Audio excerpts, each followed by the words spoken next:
All right, now, UFC 321, October 25th, Etihad Arena in Abu Dhabi.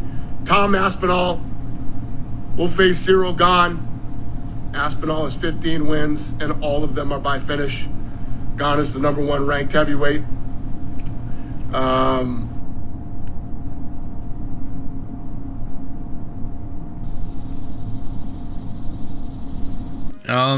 Okay, maybe it's time to pack your bags, Big Bald. So Dana White just dropped news of a slew of awesome matchups. The boogeyman of the heavyweight division, starching everyone in the first round, an absolute unit of a human being, the man that John Jones refused to fight and ran for the hills. Your undisputed heavyweight champion, Tom Aspinall, is taking on the flashy Frenchman Cyril Gane, Bon Gamin, former interim heavyweight champ, known for styling on his fellow contenders with speed and deftness of a middleweight, but the height and frame of a 2-story brick wall. One of the very few in amongst the big guys that very much can float like a butterfly and sting like a bee. These two are not just clashing for the belt, but bragging rights. They do not like each other, and this has been brewing for years. They've been off on their own separate paths, smashing through hopefuls towards the top, but now it's time to see who the baddest man on the planet is. The newly crowned light heavyweight king, Dagestani behemoth, chin-strapped nightmare Magomed Ankalaev has finally gotten his due after lurking in the shadows at 205 for so long. He'll be taking on former middleweight champion and the former light heavyweight champion of the world, Alex Poatan Pereira, fighter of the year in 2024, one of the brightest stars in the UFC, with the ability to clock anyone's lights out, regardless of how the fight's going. These are two of the most dangerous people walking the face of the earth, and it's time to put the rivalry to bed. Who is the best at 205? John Jones's old stomping grounds. Can either of these men eclipse his legacy in their own way? Tune in! This is stupid.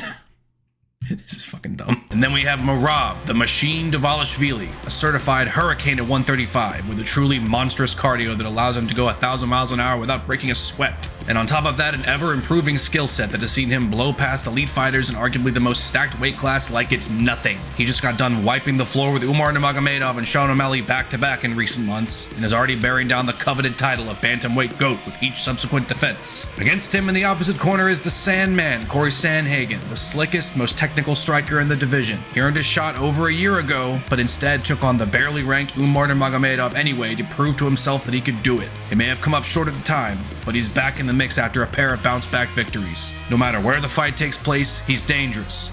On the feet, against the cage, on the mat, he can do it anywhere. Can he keep up with the insane pace of the machine and pull off the upset of the year? Never count him out. God, ugh. So yeah, that's how you think he'd talk about these fights if he actually gave a shit. But instead, it's just him scowling at a piece of paper and reading it like he's going over a shopping list while hungover. It seriously feels like someone is holding a gun to his head and forcing him to announce these fights. Good lord, man. I've criticized Dana a good deal on this channel, but I've never actually come out and said I want him gone. I acknowledge how hard this man has worked to put the sport of MMA on the map, and that we simply would not have the UFC, or at least as we know it, without him. I would not have a channel talking about this right now if it weren't for Dana White rolling his sleeves up and building this thing come hell or high water. I get all of that and I respect it, but for the love of God, we need some fresh blood in there to promote these fights.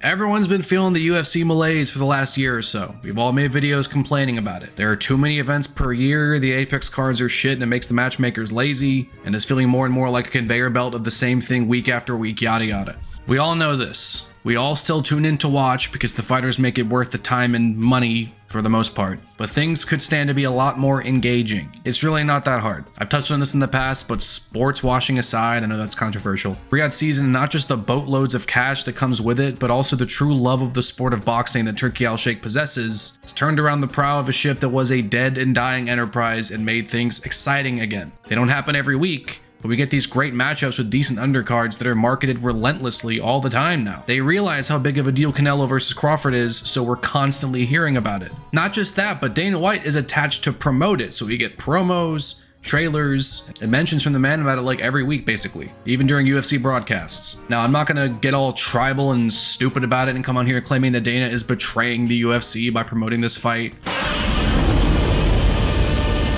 or even them having trailers for it at the UFC events. That's fine. But what's getting me is, why doesn't he apply any of this to the current product, his baby right here? Why does he understand the need to promote the shit out of this one boxing card months out? but we only get 1 week of build-up for every UFC card regardless of its importance? Why do boxing cards get sick-ass trailers, face-offs, and several press conferences? We just get those standard run-of-the-mill embedded series, countdown, and one single press conference where the reporters are scared to ask leading questions. It's too sanitized, it's boring. And at the helm of this, you got Dana White, where once upon a time he might have announced these fights with a little more fanfare.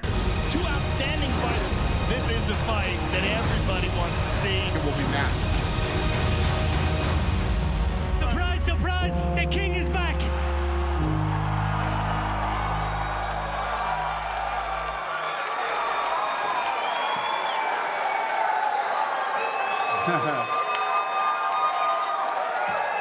Sorry, John Morgan, I lied a little bit.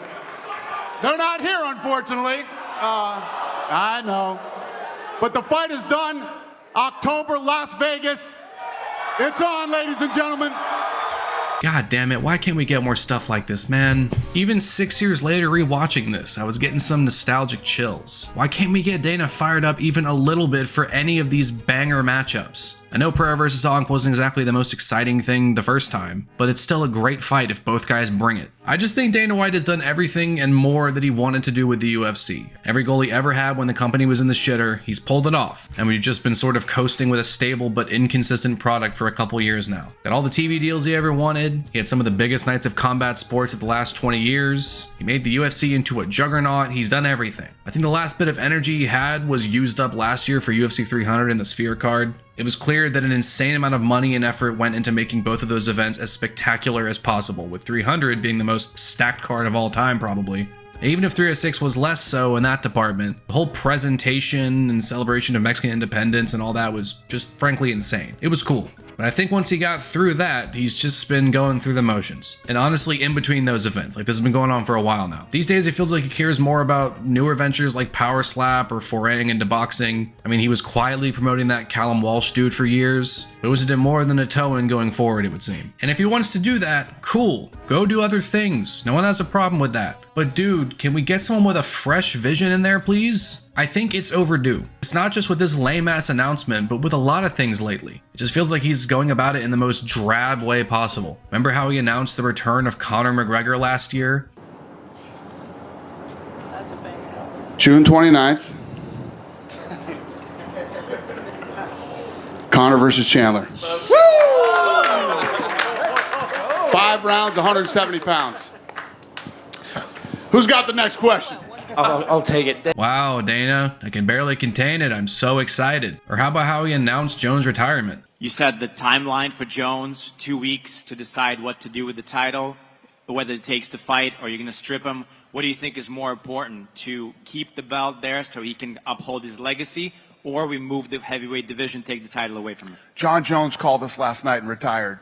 John Jones is officially retired. Tom Aspinall is the heavyweight champion of the UFC. Thank you very much. Now don't get me wrong, I'm no Jones fan, but no send-off or goodbye package or nothing. Or even if you don't want to do that and you want to be kind of petty and you're thinking, man, fuck this guy, he ruined our plans again. How about a promo for Tom Aspinall being the new king? Nothing? Nah, just Dana going, Jones is retired, Tom is champ. Golly gee, I can't wait. Here's a weird example of what I'd like to see done with the UFC. So, I don't know how many of you watched that new Superman movie, but I did. And I liked it. Felt like a fresh but familiar take on the character that was oozing with that old 90s animated series energy. I was a big fan. It's the launching point of the new DCEU with the Guardians of the Galaxy director James Gunn at the helm. He took an IP that was quite frankly god-awful, hemorrhaging fan interest and getting staler by the day. The DCEU has a scant few good movies thrown in there, but overall it was pretty ass. So Gunn comes in, announces they're going to be starting over with a new vision, and releases a video talking about the slate of movies and TV shows in the coming years. Okay, next up is the big one, the true beginning of the DCU. This is called Superman Legacy. This is being written by me. I'm in the middle of it. I'm having a great time doing it.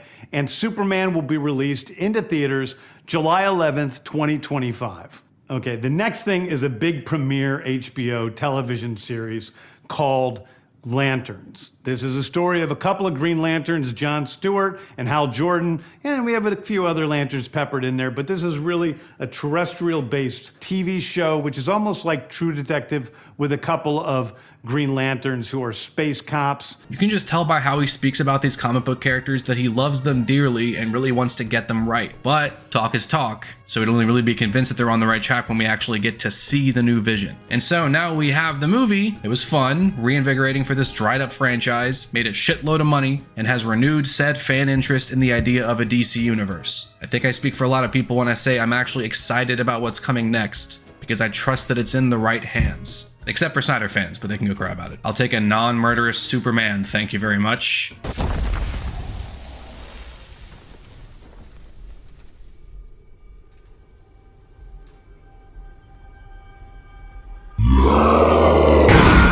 Anyways, that was one hell of a tangent, but that's the kind of thing I want for the UFC. We need someone to come in with a fresh pair of lenses and an avid passion for putting on the best shows possible. I'm not saying we need someone like a coked up McGregor coming in and shrieking into a mic while red in the face, but can we just get someone a little greener maybe who actually seems to give a shit? Because our boy over here looks like he'd rather be anywhere else.